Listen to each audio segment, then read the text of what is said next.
तर कॅप्टन खरात प्रकरणामध्ये कठोर कारवाई व्हावी, रुपाली चाकणकरांना पदावरून बडतर्फ करा, संभाजीराजे छत्रपती यांनी मुख्यमंत्र्यांकडे ही मागणी केली आहे. पुरोगामी महाराष्ट्रामध्ये हे असे प्रकार होणं हे लाजिरवाणं असल्याचं त्यांनी मत व्यक्त केलंय.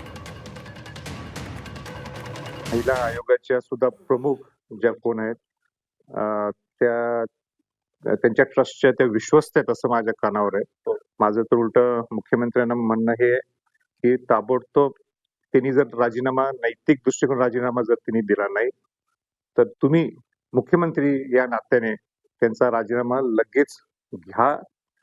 नाही राजीनामा देत असतील तर त्यांना बडतर्फ करा.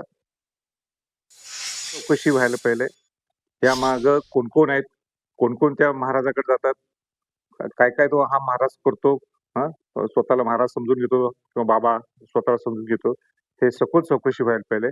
असे प्रकार महाराष्ट्रात घडायला नाही पाहिजेत आणि असे जर प्रकार महाराष्ट्रात घडत असतील अशा लोकांना महाराष्ट्रात ठेवू नये असं या मी मताचं आहे.